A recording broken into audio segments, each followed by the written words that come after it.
Let's go. Se você vê uma galera chorando, assim, queimando por Jesus, toda a liderança do Eclex estava com o Gabriel, agora há pouco, numa reunião e num treinamento de evangelismo. Então você que vai para o evangelismo daqui a pouco. Tá funcionando já? Boa. É o teste. Eu achei que ia todo mundo no evangelismo. Todo mundo que se inscreveu. Você que está nos ouvindo agora também, nessa gravação, o Eclectus carrega essa veia evangelística e nós estamos aqui com um convidado que carrega esse fogo do Espírito Santo. Eu quero dar boas-vindas aqui para o Gabriel Prieto. Gabriel, seja muito bem-vindo. Obrigado, gente. Boa noite. Prazer estar aqui servindo vocês. Eu sou Gabriel, 46 anos, pai da Morena, do Gael, e vim aqui para servir vocês nessa noite. Amém. Gabriel, como a temática é sobre negócios como missão, eu senti realmente do Espírito Santo de te convidar para fazer parte dessa noite, porque, como eu falei, o seu testemunho, ele impacta diretamente aquilo que Deus quer de mim, de você, de todo mundo que está aqui, de todo mundo que está nos ouvindo, sobre um chamado de Deus em termos um coração missionário, onde Deus nos envia na esfera do mercado de trabalho ou em qualquer esfera. E você, para quem não sabe, ele é um dos sócios da hamburgueria Holy Burger. O Holy Burger, ele hoje é considerado o hambúrguer top 3 do mundo, galera, do mundo. Isso é para a glória de Deus, nós celebramos, mas ao mesmo tempo que é um projeto do Senhor, nós também sabemos que existem pessoas profissionais que se dedicam, e eu queria, Gabriel, começar esse podcast, começar esse Connections Studio, pedindo para você contar um pouco como nasceu o Holy Burger, o propósito, a história, o contexto. Eu queria que você apresentasse um pouco, porque eu sei que a história do Holy Burger se confunde um pouco com a história do seu ministério, Sim. com a história do seu chamado, então vai ser muito bom para a gente conhecer. Bom, o Holy Burger nasceu... a gente sabe que empreender é resolver problemas, certo?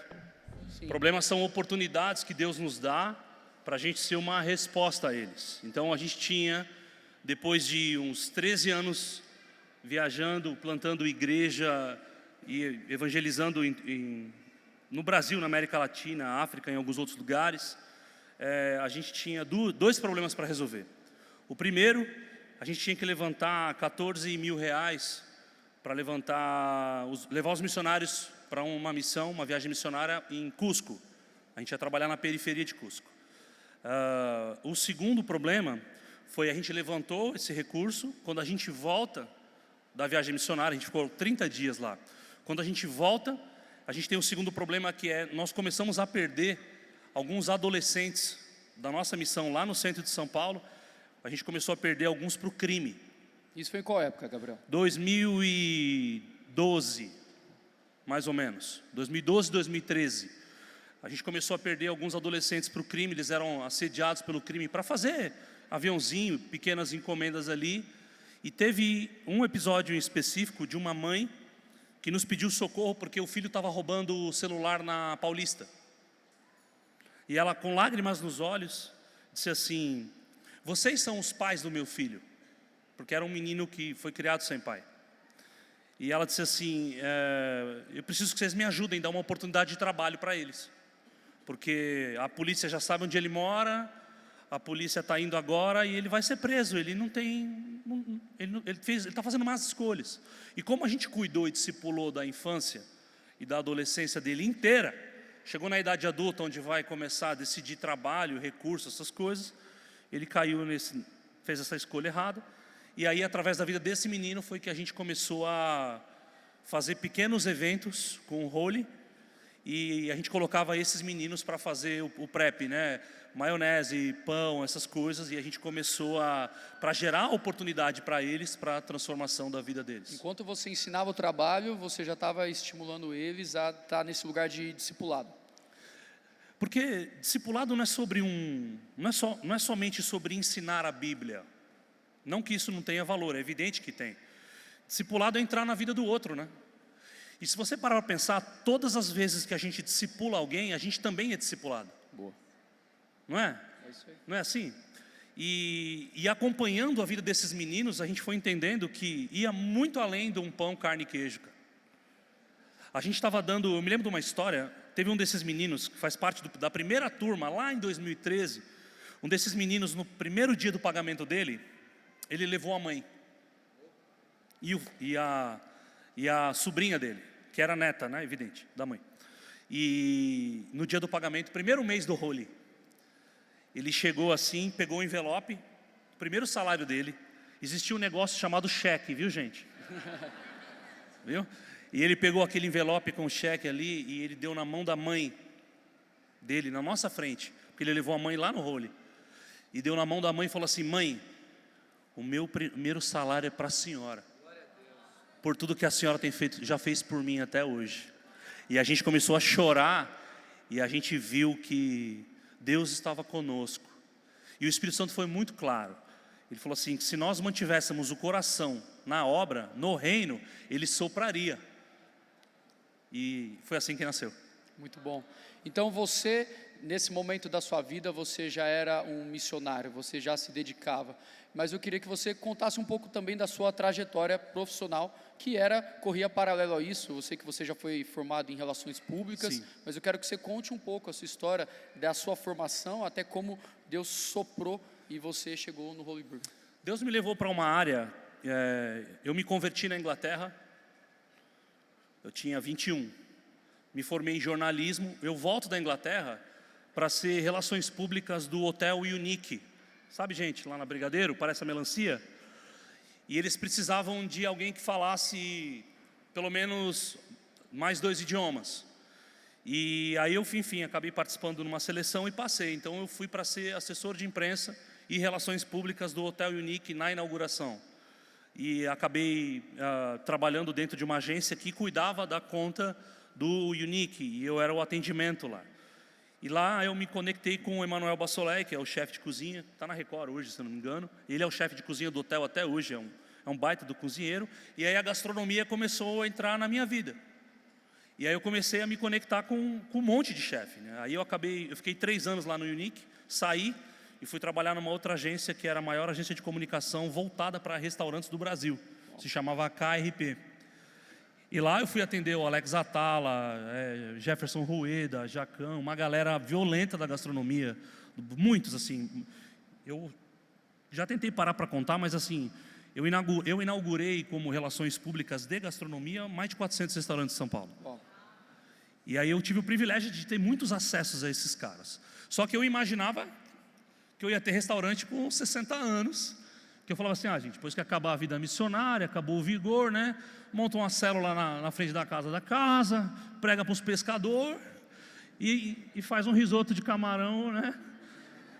Um peixe com ervas, alguma parada assim, com 60 mais, né?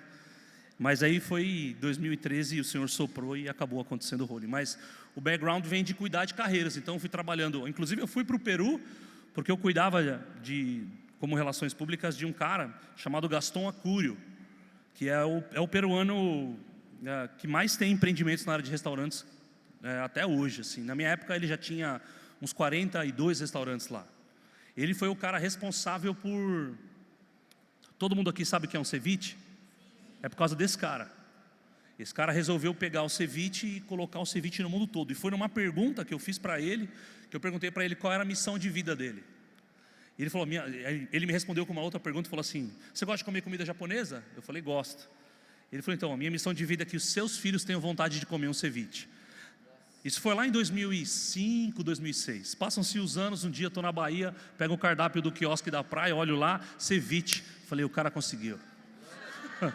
E aí eu fiquei entendendo, aquilo ia me influenciando. De falar, cara, o cara vai gastar a vida dele por esse propósito. Né? Porque o propósito também não é só uma atitude. O propósito a gente não vai se cumprir numa atitude, gente. O propósito a gente vai cumprir na jornada. É na jornada que se cumpre o propósito.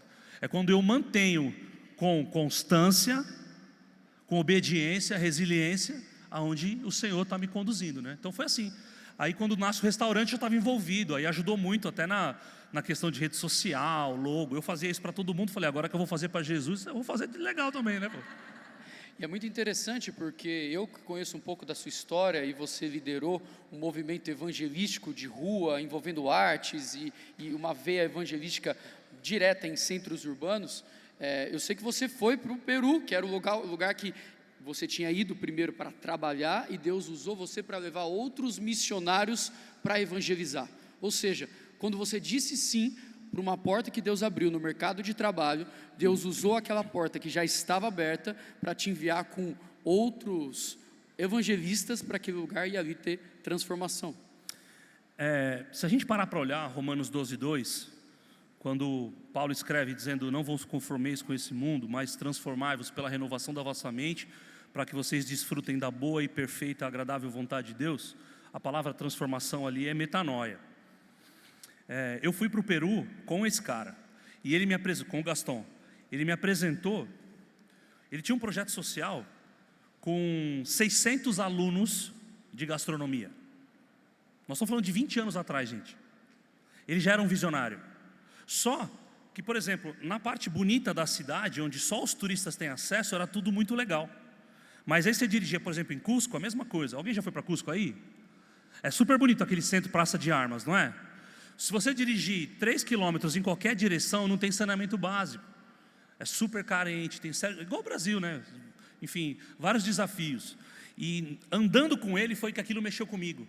Que eu falei, cara, esse cara é um revolucionário. Ele não está brincando. E aquilo mexeu comigo a ponto de 2, 3 anos depois, aquilo mexeu. A santa indignação de ser uma resposta para não me acomodar com aquilo. Mas eu não sabia que dali ia sair o Holy Burger. Mas de repente a gente começa a vender hambúrguer no final do culto na igreja, para levar os missionários para lá. E de repente vem, para onde que eu vou? Vou para o Peru. E aí começa tudo, né? Foi desse olhar, né? Porque eu acho que Deus fala com a gente o tempo todo. A gente às vezes não está atento. E às vezes é fora desse ambiente que a gente está acostumado, o eclesiástico também. Deus também fala fora desses ambientes. E se a gente estiver atento, o Senhor vai conectando, né? Eu não consigo acreditar que... foi muito interessante, porque no começo do Holy, antes de existir o Holy, o nosso hambúrguer era bem meia boca. Na verdade, o hambúrguer nem tanto. A gente fazia uma pizza, e ela não era tão boa. Por que ela não era tão boa? Porque ela não era feita com excelência. Ela era pensando, isso é uma coisa interessante que eu aprendi com Deus. A gente fazia uma pizza de qualquer jeito. Por quê? Porque a missão era levantar os 14 mil reais para os 14 missionários irem para o Peru. Então eu usava a pior farinha, o pior molho de tomate, o mais barato de todos. Como é que eu posso entregar um produto bom?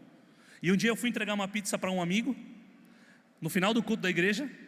Ele pegou e falou: hoje eu não vou levar não. Eu falei: por quê? Ele já era mantenedor da missão e tudo, sempre ajudou, né? Ele falou: porque eu já tenho umas 3 congeladas. Aí eu parei para pensar, eu falei: cara, ele não está comprando porque é bom, ele está comprando só para ajudar. E aí o Espírito Santo me levou para um quartinho, para um secreto, e falou assim: rapaz, eu te coloquei no nome dos maiores cozinheiros do Brasil, pô. Você não pode fazer uma pizza assim. O Espírito Santo constrange. Me constrange. E a Bíblia diz que Ele nos ensinaria todas as coisas. Aleluia. E aí eu fiquei pensando, pô, o pastor se prepara para pregar, o ministro de louvor, a galera se prepara para ministrar, e por que a comida tem que ser a pior? Muito bom. Porque, na verdade, eu estava colocando o dinheiro como fim. Então, quando o dinheiro é fim, eu sou capaz de fazer qualquer coisa por ele, inclusive a servir uma comida ruim. Agora, quando o dinheiro é meio, tudo muda. Tudo muda, porque ele não tem o meu coração. É isso. E aí entra a excelência. E aí eu comecei e falei: não, então nós vamos fazer o melhor hambúrguer do Brasil. Cancela a pizza. Paramos porque não dava para reverter a imagem da pizza naquela ocasião. E a gente falou: cara, então nós vamos fazer o melhor hambúrguer do Brasil. Era pretensioso, mas na verdade o que a gente queria dizer é: nós vamos fazer um negócio com excelência porque é para Deus. Amém. E as pessoas vão consumir porque é bom. E não porque tem uma missão por trás, porque tem um trabalho social, evangelístico por trás. Não, vão consumir porque é bom. Foi essa a ideia. Incrível. Inclusive, nós vamos colocar aqui no telão um QR Code para você mandar perguntas. E nesse QR Code que você acessar, você também pode votar nas perguntas de outras pessoas que estão aqui também. E as perguntas mais votadas a gente vai projetar aqui e o Gabriel vai estar respondendo. E aí, dando continuidade, queria que você falasse um pouco com empreendedores. Você é um empreendedor do reino, você é um empreendedor de negócios, que Deus traz muita graça para abrir não só o Holy Burger, mas outros restaurantes, o forno, ou consultoria, restaurantes fora do Brasil. também com o propósito do reino de Deus, mas eu queria agora que você falasse com todos os empreendedores que estão aqui no Culto Eclectos e os empreendedores também que estão ouvindo esse podcast, sobre momentos decisivos que você teve que parar e falar: agora eu vou assumir um risco. Por quê? Porque muitas vezes nós sabemos que empreender por si só já é desafiador. Agora, um empreendimento que tem como causa o reino de Deus e também muitas vezes com um impacto social é mais desafiador ainda. Então eu queria que agora você desse alguns conselhos para empreendedores que estão começando no empreendimento e talvez alguns que estão nos ouvindo que estão falando: eu estou no momento que eu preciso ou é tudo ou é nada. Acho que a pergunta que eu mais respondo nessa caminhada sobre isso é: como que eu faço para começar? A gente começa com que... Teve até um meme recente, né, gente? Primeiro você começa e... Depois melhora, depois Deus melhora. Depois Deus melhora, na nossa versão, né? Eu acho que esse primeiro passo, ele é bem importante e não tem escola. Eu acho que você pode esgotar. Minha primeira sugestão é: eu não sei qual é a área que você vai empreender. Se ela é serviço, se ela é um produto, mas o primeiro passo é: esgote de conhecimento que você puder. Hoje a gente tem uma facilidade que é o YouTube. Então vai para o YouTube, vai para o Google, o ChatGPT, enfim. Cara, esgota, esmerilha tudo que você puder de informação. Só que isso não vai te transformar num empreendedor. O empreendedor vai acontecer quando você decidir correr o risco, que aí é o segundo passo, eu acho. Como que eu começo? Eu lembro quando o Holy começou, tudo que eu tinha era um carro, e só. Eu vendi e falei: cara, o máximo que pode acontecer é eu voltar a andar de ônibus, embora eu tinha uma moto, mas já com 2 filhos. Então o que eu decidi foi o seguinte: eu vou me arriscar. Já era uma área que eu tinha. Então tem uma outra dica, né? Não dá para você investir numa área que você não conhece. Não conhece, nunca se expôs. A gastronomia não era uma novidade para mim, para os meus sócios era, mas para mim não. Então eu falei: cara, eu lembro que a gente teve que escolher. Tinha uma onda, um movimento muito forte, era bem começo dele, do food trucks. E aí eles em dúvida entre food truck e um restaurante. Eu falei: cara, comer num restaurante ou num food truck é o mesmo valor, só que no restaurante tem música, tem serviço, tem banheiro, tem uma experiência diferente. Então eu acredito mais na experiência do que na calçada. E eu não estou dizendo que é melhor ou pior, estou dizendo pela veia onde eu gostaria de colocar o investimento. Então eu acho que tem essa outra dica também. Eu falei de esgotar, você pesquisar a sua área, mas de qualquer forma não vai... É igual faculdade, você se forma numa carreira, você não sai profissional naquela carreira. A prática é que vai te fazer aprender e a desenvolver, não é isso, gente? Horas de voo. Vai voando. Então a outra dica é essa: mas não vai ter outro jeito a não ser comece. Se você tem... O que eu tinha era uma área que eu conhecia bem, eu não tinha todo o recurso para comprar os melhores equipamentos. E uma vez eu me lembro de uma cliente que olhou e falou assim: cara, vocês abriram um Holy Burger nessa rua, pequenininho, desse jeito, por quê? Eu falei para ela: olha, era cliente. Eu falei: porque era o que o dinheiro dava para alugar na época. Era simples, era o passo que eu podia dar. Então, como como Jesus vai dizer sobre o construtor, ele calcular, era o que a Bíblia é maravilhosa. Faça as contas. Faz as contas, para você não terminar no meio da obra. Vocês conhecem um Deus que começa uma obra e entrega no meio, gente? Isso é coisa de homem. Entregar a obra no meio é coisa de homem. Coisa de Deus é entregar a obra até o fim, pô. É isso. Ele fala para a gente pensar na fundação, que tem a ver com os fundamentos. Então tudo isso também é muito legal. Outra dica que eu digo é sobre com quem você se associa. Muito bom, muito bom. Acho que dos maiores erros que a gente cometeu nessa caminhada de 13 anos foi de ter um sócio que não tinha o nosso coração. E pisou na bola gravemente e, consequentemente, não está mais conosco. Mas eu tenho que tomar muito cuidado. Anda um pouco tempo, você que está procurando, está nessa fase de, vou montar uma sociedade ou não, anda um pouco junto. Sabe, faz uma viagem de passeio. Sabe, vai almoçar domingo, vai comer um macarrão na casa dele. Tipo o casamento.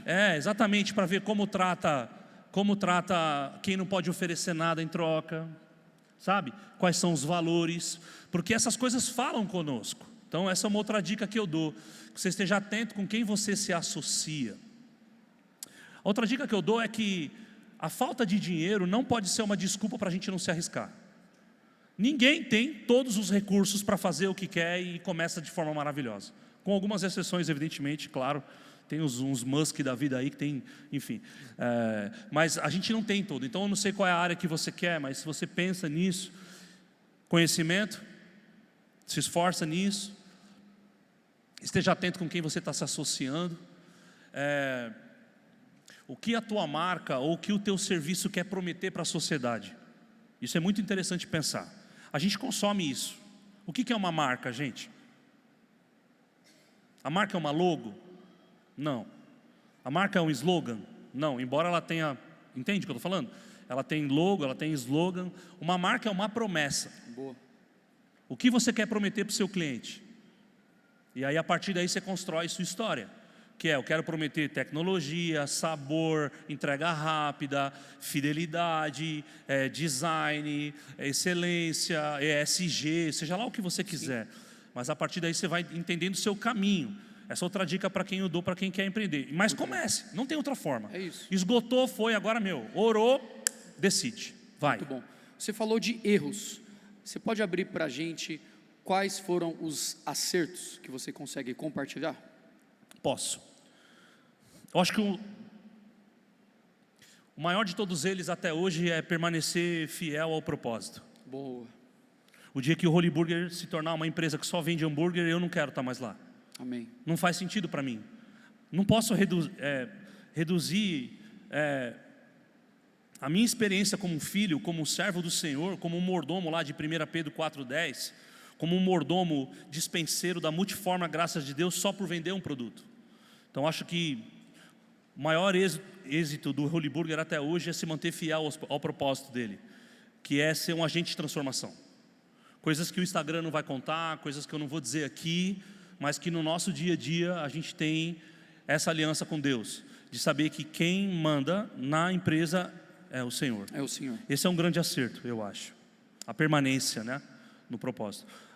Eu acho que o outro acerto foi não aceitar algumas propostas que a gente teve nesse caminho. Quando a gente ganha lá o primeiro prêmio, reconhecido, foi muito engraçado. O Holy tinha 8, 9 meses, chega uma carta da Veja São Paulo.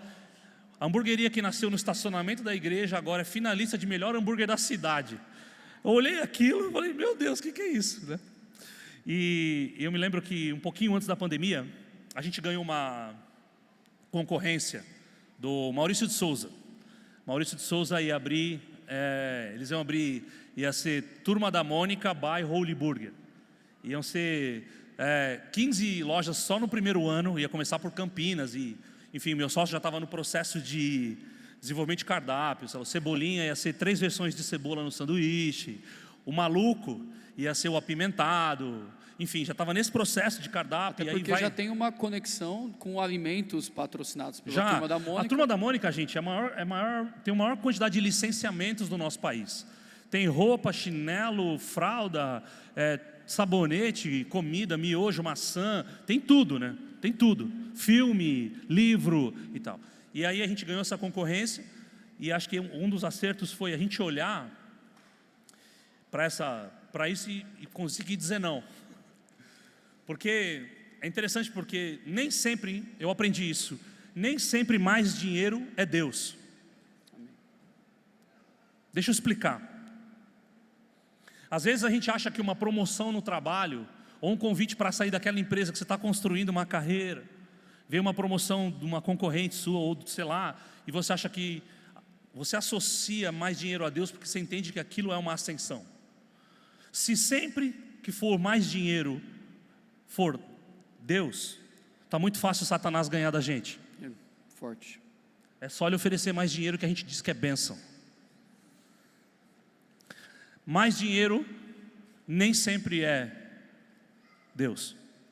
Mas, e aí vem os conflitos, né? Para responder a pergunta que era, mas se vocês abrirem 15 Holy Burgers, é mais dinheiro para a missão. Mas quem é que estava na missão? Como é que eu ia estar lá no Instituto Sonhe todos os dias? eu ia ter que ficar visitando franquia de franquia em franquia em franquia. Eu não estou dizendo que franquia não é de Deus, hein, gente, não é isso não. Mas eu não viveria o propósito, né? Então a gente entendeu, acho que um outro acerto também foi olhar para o nosso momento e falar, cara, o que a gente quer como empresa? O que nós queremos como filhos do Senhor? A gente quer que o dinheiro mande nas nossas decisões ou ele seja um facilitador, que é o que ele é, da justiça de Deus? Amém. Deus deixou o dinheiro para a gente fazer justiça, gente. Sim. Justiça social se faz com dinheiro, meu. Amor e dinheiro. E Salomão escreveu isso em Eclesiastes 10:19. Ele diz que o dinheiro atende a todas as necessidades. Por trás de um velório tem dinheiro, por trás de um aniversário tem dinheiro, por trás de um culto tem dinheiro, por trás de qualquer coisa tem dinheiro, para a luz, para as coisas todas. Ele é um excelente escravo. Agora, como Senhor, ele se torna mamon, e aí ele coloca o nosso coração nas coisas e rouba de nós o lugar de Deus na nossa vida. Então acho que esse é uma outra dica e um outro êxito nosso. Isso eu posso dizer que eu partilho junto, é o DNA da nossa empresa. A gente tem uma vantagem, eu acho, de ter nascido no campo missionário. Porque às vezes a empresa cresce e depois ela se engaja. Como a gente já estava engajado e veio a empresa, ela só empurrou a gente para o lugar onde Deus queria que a gente fosse. Uau, incrível. Entendeu? Não é que a gente foi se engajar socialmente, espiritualmente, com tudo. Não, a gente eu estava há 12 anos de missão já tinha viajado um monte de lugar, feito um monte de coisa. Então acho que um dos outros êxitos nossos foi Deus. E é interessante porque se a gente entender que Deus se entrega primeiro o coração dele para nós, para depois entregar as coisas dele para a gente cuidar, muda a ordem, a forma de negociar, a forma de tratar funcionário, a forma das propostas. Eu me lembro também de uma outra vez que chegou um chinês, a gente ganhou o prêmio da Veja, e aí chegou um chinês lá, ele comeu... No Holy Burger. Hã? Ele chegou no Holy Burger. Chegou no Holy. Ele chegou lá no Holy, e ele comeu e tal, e aí ele falou assim, tem algum sócio da casa aí? Aí eu estava lá. Aí eu fui lá, que hambúrguer gostoso, não sei o que lá e tal. E ele falou assim, quanto custa para abrir uma loja? Aí eu falei, tanto. Ele falou, eu tenho dinheiro para abrir 10, vamos abrir? Tentador. Aí, é tentador, pô. Aí eu olhei, esse foi antes até do Turma da Mônica. Aí eu olhei assim e falei, não, cara, eu vou orar, né? Vamos orar, né, pô? E aí, enfim, o Espírito Santo não testificava isso, né? Foi um processo primeiro nosso de maturação mesmo, de entender tudo aí, crescendo, fortalecendo cultura na empresa, sobre todo mundo tem um lugar à mesa, que é aquilo que eu te falei aquele dia. E, enfim, essa acho que foi um outro... E eu imagino que na época, seus filhos eram pequenos, e isso deve ter pesado muito também, porque você, como um missionário, como um pastor, você entende o valor do pai estar junto com os filhos e conseguir equilibrar a vocação, mas também com família, que é o seu primeiro ministério. Até hoje isso, acho que é até bom que eu vejo que a plateia aqui madura, 30 a mais a maioria, certo, gente? É isso. A gente tem um vício do fazer, toma muito cuidado com isso, porque às vezes a gente enche um restaurante, mas esvazia a nossa casa. Isso é muito perigoso. A nossa carreira, a tua carreira, a minha carreira, ela não pode ser o fim das coisas. Ela não pode ser o nosso bem mais valioso. Nós entendemos já que a gente não é uma frase de efeito coachiniana, acho, né? Um neologismo aqui. Nós não somos o que nós fazemos. Eu sou o Gabriel. Se eu deixar de missionar, se eu deixar de ser pastor na Cracolândia lá, eu continuo sendo Gabriel. Se eu deixar de ser o dono do Holy Burger, se eu vender a empresa, eu continuo sendo Gabriel. É importante ter isso muito bem definido, porque senão eu caio nesse vício da performance, que é uma coisa da geração de vocês. Eu sou tiozinho já, tenho 46. O que acontece é que se a gente se vicia no fazer, a gente só se move por resultado. Tudo é produtividade. Isso vai fazer com que a gente não viva a vida abundante que Deus tem para nós. A gente vai se tornar refém do fazer. Isso é muito perigoso. E para mim, foi muito libertador para mim, Caio. E até hoje, eu acho muito interessante poder dizer não para um convite para pregar. E não é porque eu tenho outro compromisso, é porque eu combinei de levar meu filho no cinema. Tá ligado? Sim. Então, para quem tem vício de fazer, eu queria te desafiar. Você gosta de pregar? Você foi chamado para isso? Fui. Você gosta? Gosto. Cara, mas é libertador dizer não, eu vou levar o meu filho para ver Minecraft que acabou de estrear. Entendeu? Muito bom. Isso... Eu acho que só que é um exercício. Porque embora eu goste daquilo, embora aquilo, eu entendo que é a minha vocação, eu entendo que a minha família vem primeiro. Se você for parar para pensar, se nós queremos ter uma igreja forte, todos aqui têm uma conexão com a igreja local, antes nós precisamos ter uma família forte. Da mesma maneira, nós precisamos ter um casamento forte. Porque quando nós temos um casamento forte, nós temos uma família forte. Quando nós temos uma família forte, nós temos uma igreja forte. E quando nós temos uma igreja forte, nós conseguimos transformar uma nação. Concordo. Acho que, como a gente tem hoje vendo o vício do fazer e muito uma carreira pensando na performance, na produtividade, no resultado, pode reparar que cada vez se casa mais tardiamente. E consequentemente, muitos já não querem ser pais, não querem gerar mães, não querem gerar filhos. Isso é um reflexo. Parece que quanto mais desenvolvimento vem, mais estéril a gente vai ficando. Eu queria orar por um batismo de casamento nessa plateia aqui nessa noite. Vamos. Isso aí. Quer orar agora? Mas não agora, vamos esperar. Eu estou dizendo isso porque, cara, a gente só tem essa geração para ganhar essa geração. É isso. A gente precisa, como nação, honrar aqueles que morreram antes da gente, para que o Evangelho chegasse até nós e fossem agentes disso. Só que se a gente ficar só focado na produtividade, no resultado, na performance, na meta, em tudo que a gente tem para fazer, a gente não está gastando a nossa vida em Jesus, a gente está gastando a nossa vida em nós mesmos. É isso.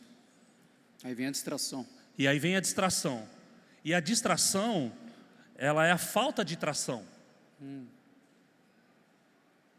É quando eu não tenho força, porque eu estou ocupado com outros devaneios, meu olhar não está ali. Entende isso? A distração eu não estou focado naquilo. Então, claro que a gente vai dividir esse bolo em cada lugar. Existe um momento da carreira, claro, mas existe um momento da família, existe um momento do casamento, existe um momento da paternidade, da maternidade, ministerialmente falando também. Eu só não posso viver para mim mesmo. A gente vai ter que poder olhar em algum momento no espelho e poder dizer, já não vivo eu, mas Cristo vive em mim. Eu quero gastar a minha vida, não somente para o meu prazer, como foi Jesus.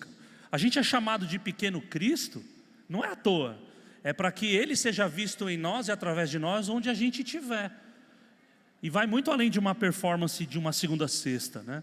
É sobre um dia, sobre um compromisso diário que eu tenho com Ele, sabendo que para onde eu estou indo, quem sou eu, perguntas muito profundas, e não me esquecer que eu nasci para o outro, né? Você já entendeu isso? A gente nasceu para o outro, a gente nasceu para a glória de Deus, mas para o outro. E através da nossa carreira, a gente vai servir o outro. Se a gente quiser ser só médico, a gente vai ser só médico. Mas se a gente quiser ser servo, é outra caminhada. É isso. Que aí você vai tocar, você vai entrar na vida da pessoa, você vai tratar ela como Jesus trataria.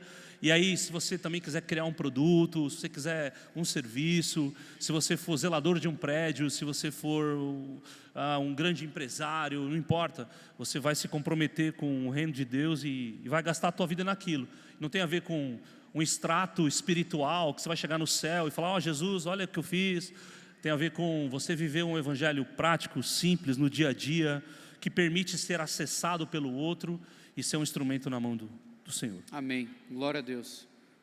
Quem pode celebrar a Deus aí por aquilo que Deus faz e nos desperta para nós continuarmos fazendo de maneira incansável?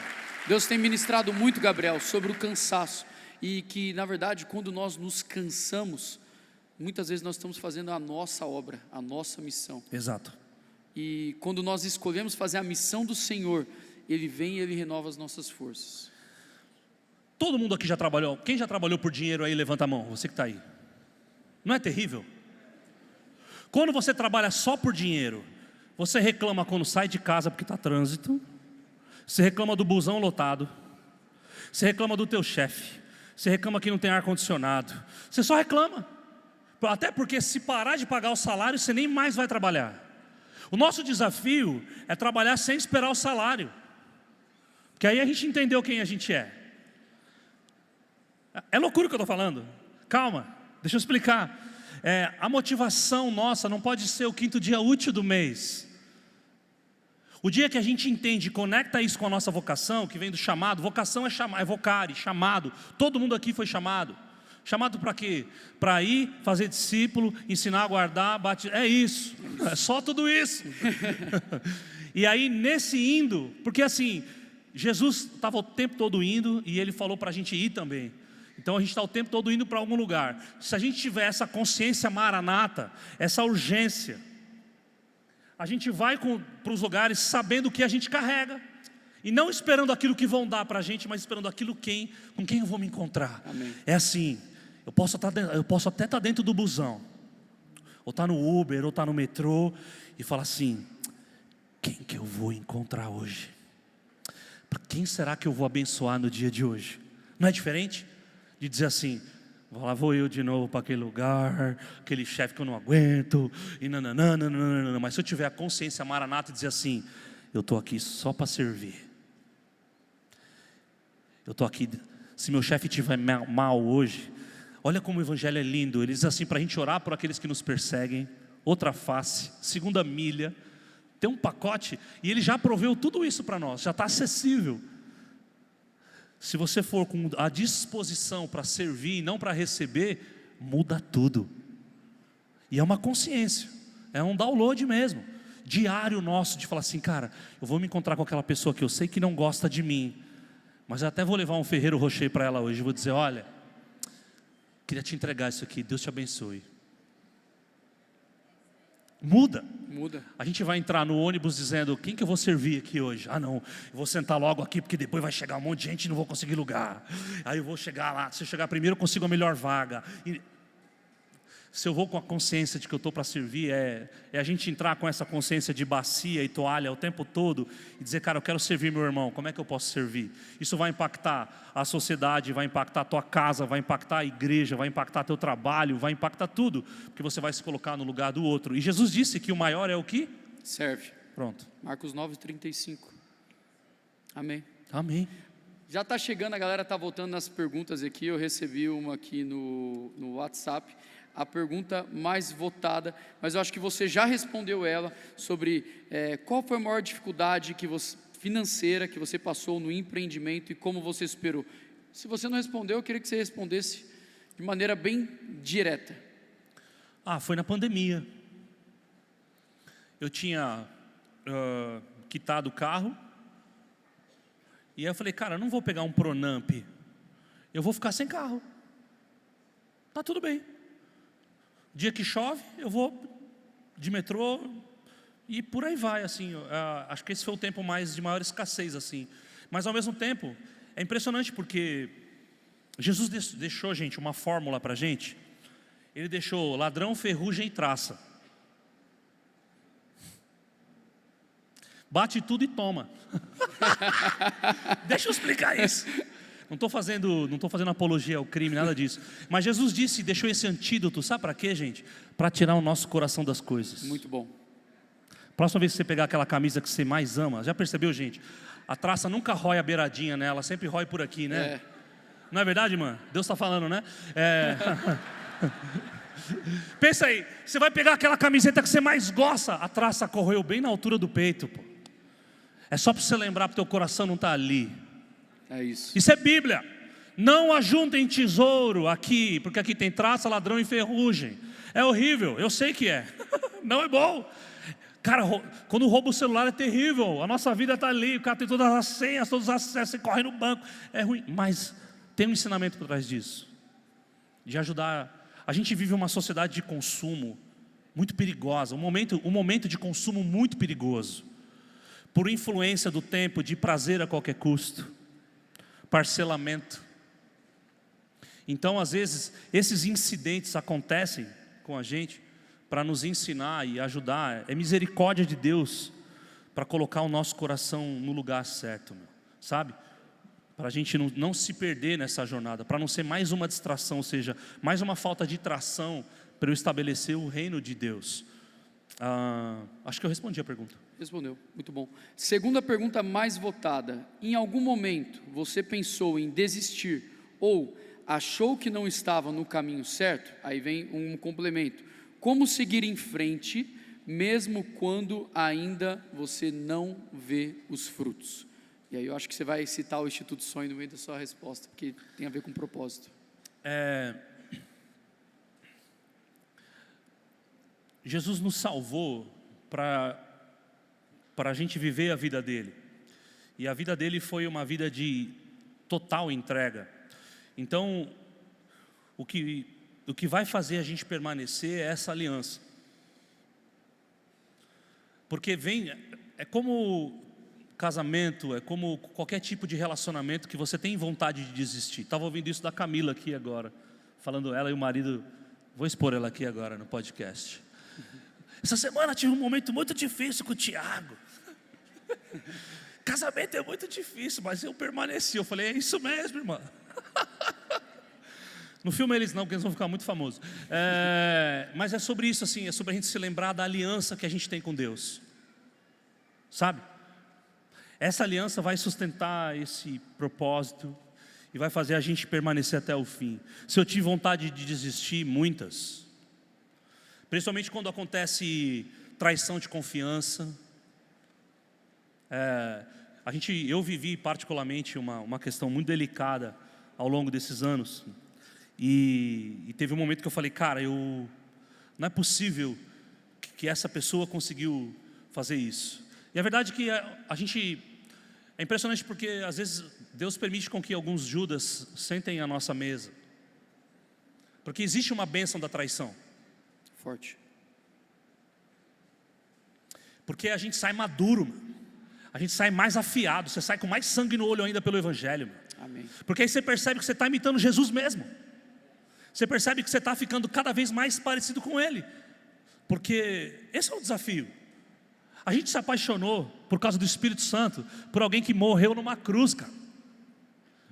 E não tinha glamour nenhum.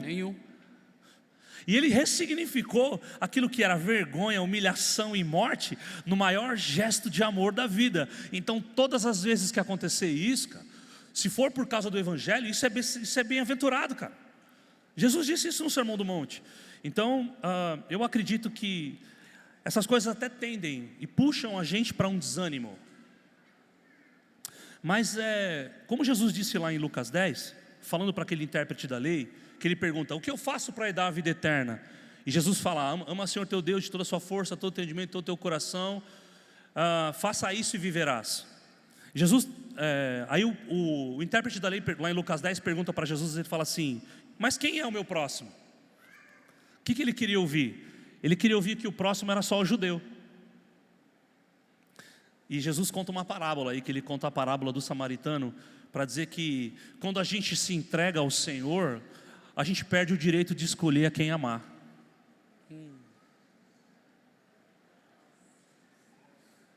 Essa doeu.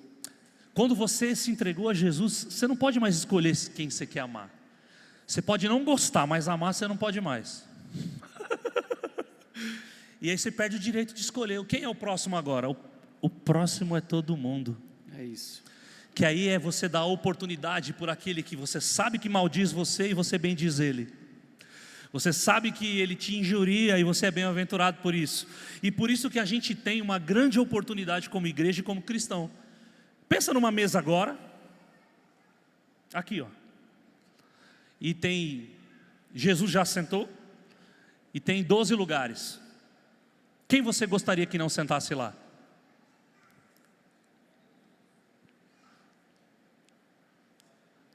Esse é o desafio. Você senta. Você pega o celular, eu ia levantar, mas por causa do podcast não vou. Você senta à mesa, aí você olha e fala assim, não, esse aí não vai sentar do meu lado não é possível. A gente perdeu o direito de escolher quem senta. É isso. Porque Jesus veio.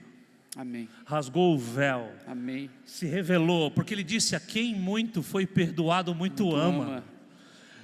E aí quem sentou do lado foi Paulo, vulgo Saulo. Foi um desses que Jesus não sentou nessa mesa, evidentemente é uma ilustração, mas chamou, é um cara que era um assassino, que dos quais talvez hoje a gente gostaria que ele fosse condenado. Mas ele só escreveu 60% do Novo Testamento, foi apedrejado, cobra picou na mão, náufrago e uma série de outras coisas. A gente precisa entender que nós estamos aqui para dar lugar para o outro, mas porque esse lugar nós já entendemos o nosso lugar. E dar acesso a essa mesa na presença do Pai, onde nesse lugar, aquele que a gente não quer que seja salvo, seja. Aquele que a gente acha que não mereça, assim como a gente, passa a receber aquilo que de graça a gente recebeu. Amém. E os negócios, eles são só um potencializador disso. Uau. A gente tem, gente, um privilégio de ser o encurtador de distâncias entre as pessoas e esse lugar à mesa com Jesus. Amém. Muito bom. É isso. E sabe uma coisa que eu penso é que nós temos as nossas desculpas quando nós começamos a sermos expostos ao propósito de Deus para mim e para você na palavra. Nós começamos a ter essas desculpas, que é: vou selecionar com quem eu vou andar, eu vou selecionar para quem eu vou pregar o evangelho. E eu acho que isso tem muito a ver com uma mentalidade de sagrado e secular, uma linha imaginária que nós traçamos no nosso dia a dia, nos nossos círculos sociais, nos lugares aos quais nós frequentamos. E eu quero saber, Gabriel, como nós conseguimos apagar essa linha de sagrado secular e a gente de verdade começar a manifestar o reino de Deus onde Deus nos envia? A gente precisa voltar a dialogar, gente. Nós, como igreja de Cristo, a gente precisa voltar a dialogar com a sociedade. A gente não pode ficar preso à nossa bolha. A gente precisa entrar no universo do outro. Paulo disse isso, que ele se fazia de louco para ganhar o louco, de sábio para ganhar o sábio. A gente pode reclamar, por exemplo, de um estilo musical que a gente diz que ele é do inferno, mas isso não transforma. Só transforma se os filhos adentrarem nesse ambiente. Só que eu só vou entrar se eu entender quem eu sou. É isso. Porque senão eu vou dizer, é do mundo. Quando eu cheguei na igreja, tudo aqui era mato, brincadeira. Quando eu cheguei, a bateria era um sinônimo de que o mundo entrou na igreja. Bateria.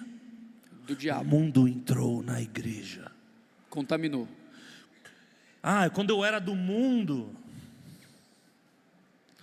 Deus nos colocou aqui, Ele nos colocou para ser sal e luz aonde?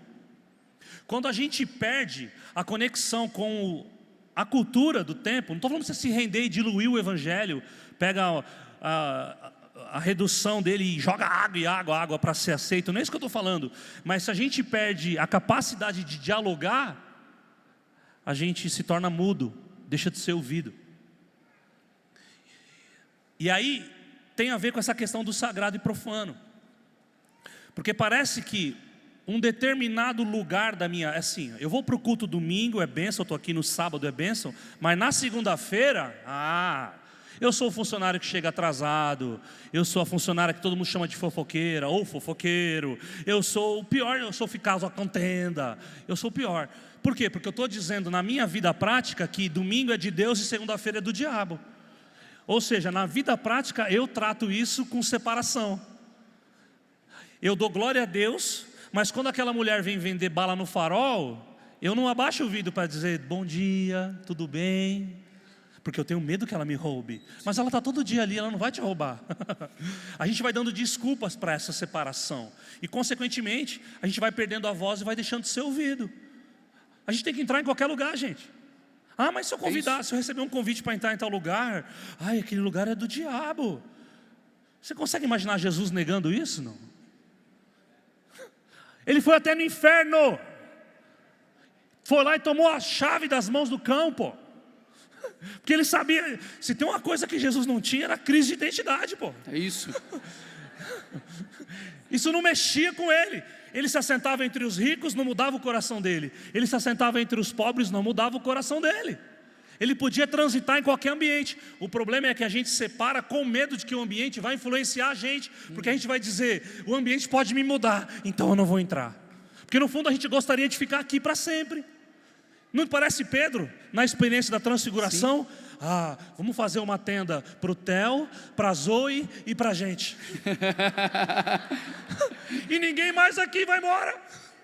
Sendo que Jesus falou, não, parou, poucas ideias, Pedrão, volta para Jerusalém, vocês vão ser revestidos de poder. Aqui até pode ser o lugar onde nós vamos contemplando a face de Jesus, vamos aprendendo quem Ele é, vamos ser envolvidos por quem Ele quer nos transformar, mas graças a Deus vai apagar a luz e a gente vai embora, porque é no dia a dia que o Evangelho é manifestado. Agora, se eu lidar com sagrado e profano, eu só profetizo aqui no meio, no momento do Shaba, eu só oro em língua aqui. Eu te desafio a entrar no ônibus ou no Uber na segunda-feira e perguntar para o motorista do Uber ou para alguém no ônibus se ele tem alguma enfermidade, e aí você impõe as mãos sobre ele em nome de Jesus. Foi o que Jesus falou, vão e curem os enfermos. Ele não falou, curem só os enfermos crentes. Ele não falou, não profetiza só sobre os crentes. Cara, entrem, eu poderia dar uma série de testemunhos aqui, mas não dá tempo, já vi que estourou. Cita um, vamos lá. É muito longo, quanto tempo eu tenho? Pode ir. Rapidinho. Vamos aumentar nossa fé que a gente vai ser para o evangelismo daqui a pouco. Preciso pensar num curtinho, cara. Conto do ônibus, você falou de entrar no ônibus dos meninos. Pode ser. Um dia minha moto quebrou. E ela gostava de quebrar sempre no mesmo lugar. E eu empurrei ela até o estacionamento da igreja lá no centro de São Paulo. Eu não murmurei. A murmuração, ela cala a adoração. Talvez um dos poucos momentos que a gente não consegue murmurar enquanto a gente está adorando. E eu não estou falando adorando só cantando não, viu gente? Conscientemente no seu trabalho. Deus fala muito comigo com uma pia cheia de louça. Com você também, não? Sim. Aleluia. Pode orar em língua no podcast? Pode. E aí, eu falei, Jesus, eu não vou reclamar que essa moto quebrou. Eu vou empurrá-la e eu quero acreditar que tem um propósito por trás disso, porque sofrimento na vida do crente tem propósito. Você já aprendeu a diferença de dor e sofrimento? Não. Dor a gente toma remédio, sofrimento a gente decide. Jesus decidiu sofrer por nós. E agora nós decidimos sofrer por ele e pelo outro. E aí eu desci lá para o Terminal Bandeira. Fui de ônibus. Estou lá conversando com um cobrador e com uma mulher aqui. Passam 3 meninos por baixo da catraca. E o Espírito Santo falou para mim, eu te coloquei nesse ônibus, tudo isso por causa dele. Falei, amém. Estava evangelizando eles aqui, mas acabei levantando e fui conversar com os meninos. Eles estavam sentados na última fileira do terminal Capelinha. E aí eu olhei para eles, eu falei assim, olha, tudo que vocês estão plantando, vocês vão colher. Mas se vocês quiserem começar a plantar algo diferente hoje, Jesus pode fazer algo no coração de vocês. O que vocês estão roubando, isso não é bom. Todas as palavras de conhecimento que Deus havia me dado a respeito deles. E aí eu falei, mas eu queria fazer um convite. Entreguem o caminho de vocês ao Senhor, meu. Jesus vai mudar, vai transformar, Ele pode. Sei que não é fácil, está cheio de dificuldade e tal. E acabei pregando o evangelho ali. E os 3 meninos acabaram entregando a vida a Jesus ali. Eu orei com eles. E aí eu desci, ouve. Quando eu desci eu já nem lembrava da moto quebrada. Porque Deus sempre vai, mesmo diante de qualquer situação, Ele vai nos levar ao encontro do outro, porque Ele tem prazer em se manifestar. E Ele nos escolheu para isso. Essa mesma moto uma vez quebrou nessa mesma avenida. E quando eu estava descendo, quebrou não, a chave dela já não saía. Então ela só ficava ligada, ela só tinha modo on. Eu não conseguia tirar. E eu descendo na avenida Francisco Morato, tinha uma menina deitada no chão, jovem, 20 e tantos anos, deitada no meio da Francisco Morato. Uma avenida de 3 pistas, gente, 3 para ir e 3 para voltar, uma avenida movimentada. E Deus falou no meu coração assim, falou assim, eu passei devagarzinho para olhar por ela, e Deus falou assim para mim, Satanás mandou ela morrer. Ela está tentando se suicidar. Eram umas 10h30, 11 horas da noite. Eu encostei a moto na parede e falei: Jesus, se alguém encostar, vai montar e vai levar. Mas pela vida daquela jovem vale a pena. Aí eu olhei para ela assim, ela deitada no chão, falei: olha, Satanás colocou sobre você um desejo de morte, mas Jesus veio aqui agora para te dar vida e vida Amém. abundante. Levanta daí agora em nome de Jesus. Peguei o braço dela e levantei. Levei ela para a calçada e comecei a ministrar o coração dela. Acabei apresentando para um pastor no Embu das Artes e ela continuou congregando lá. É sobre essa consciência todo o tempo, gente, em qualquer momento. Isso tem tudo a ver com a consciência maranata que eu falei, sobre essa disposição de Deus, a gente precisa voltar a um evangelho simples, igreja brasileira. O evangelho que para por um, sabe, 99 e 1, não é que o 1 é mais importante que o 99, é que os 99 já estão num lugar seguro, mas aquele 1 é importante. Amém. Nós vamos voltar a orações simples, orações ousadas, um amor simples, um amor que vai parar por um só, já vai valer a pena. Já é trabalho suficiente para cuidar, para discipular e para amar. Pronto, amém. Falei demais, mano. Quero te pedir, porque na sua história, onde o Gabriel estava, indo para o trabalho, voltando para o trabalho, mas é ali que Deus usou, é ali que Deus despertou, é ali que Deus abriu a mente dele e por meio do Espírito Santo mostrou qual era a missão que ele deveria fazer no dia a dia dele. Gabriel, eu quero encerrar esse Connections Studio, quero encerrar esse podcast pedindo para você orar sobre nós, para que o Espírito Santo venha nos despertar por um chamado daquilo que o Senhor tem. E qual é a nossa resposta? Amém. Em nome de Jesus. Posso ficar em pé? Gente, eu pastorei uma missão na Cracolândia, se chama Instituto Sonhe. Se você quiser conhecer, vai lá no Instagram. A gente está em 3 lugares hoje: Cracolândia, Itaíba, que é sertão do Pernambuco, e Presidente Prudente. Como que nasceu? Antes de orar, uma menina chamada Ellen tinha sido estuprada por 4 homens e ela pediu socorro para a presidente e fundadora Joana Machado. Eu sou vice-presidente e pastor lá. Essa menina disse e fez uma pergunta, uma história longa, mas eu não vou contar todo o testemunho aqui, não dá tempo. Ela fez uma pergunta para Joana e disse assim: tia Joana, aonde estava Jesus quando aqueles 4 homens abusaram de mim? E a Joana não soube responder. Pergunta difícil. 3 dias depois ela foi, o Senhor falou com ela e ela foi atrás daquela criança para responder aquela pergunta. E ela disse assim para a menina: Ellen, eu estava te procurando para responder a pergunta. Jesus chorava enquanto você era abusada sexualmente. Mas eu quero te dizer que a partir de hoje eu vou ser Jesus para você. Você vai ver Jesus na minha vida. Eu vou gastar a minha vida para cuidar de você. E foi assim que nasceu 15 anos atrás o Instituto Sonhe, contando história numa calçada. Mas o que eu também quero dizer para você, que a Ellen também foi Jesus para a vida da Joana, porque tirou a Joana da zona de conforto. Uma mulher que era na época noiva em Salvador, formada em enfermagem, largou tudo e nunca mais voltou para a cidade de Salvador. Ficou em São Paulo e há 15 anos estamos gastando a nossa vida ali. Esse mesmo instituto foi para o sertão e também encontrou crianças que se prostituíam por um saco de arroz.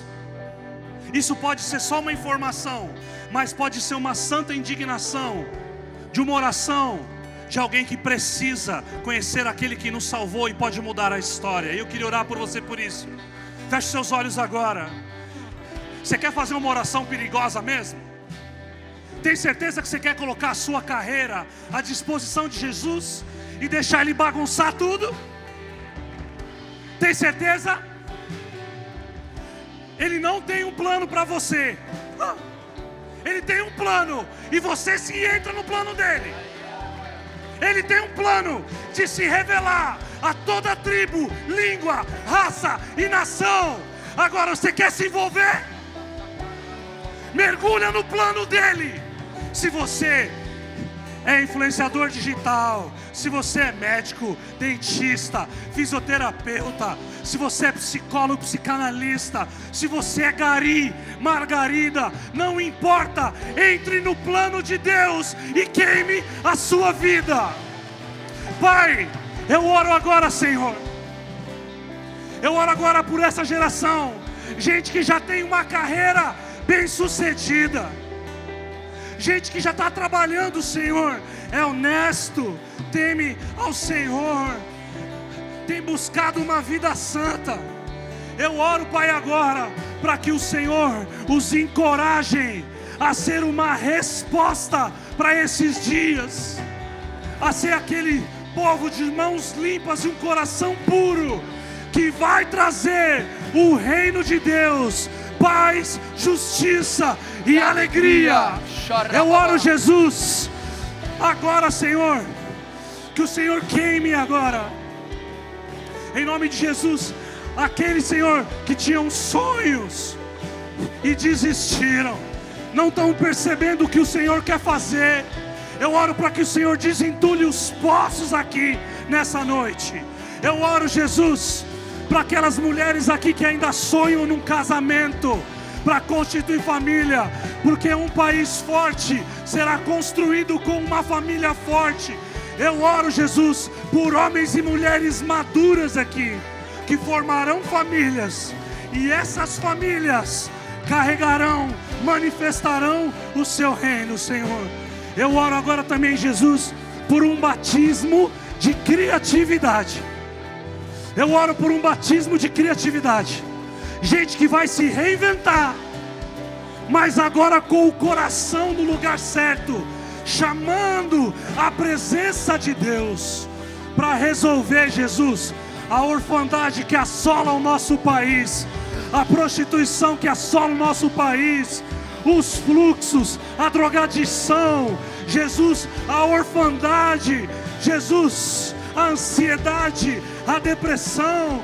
Eu oro, Senhor, para que os filhos aqui sejam enviados ao encontro daqueles que vão se tornar teus filhos, daqueles que precisam de um toque de Deus, de um toque do Senhor. Eu oro, Senhor, por uma geração responsável se levantando aqui para carregar o teu reino por onde forem, para a glória do teu nome, no nome de Jesus. Amém.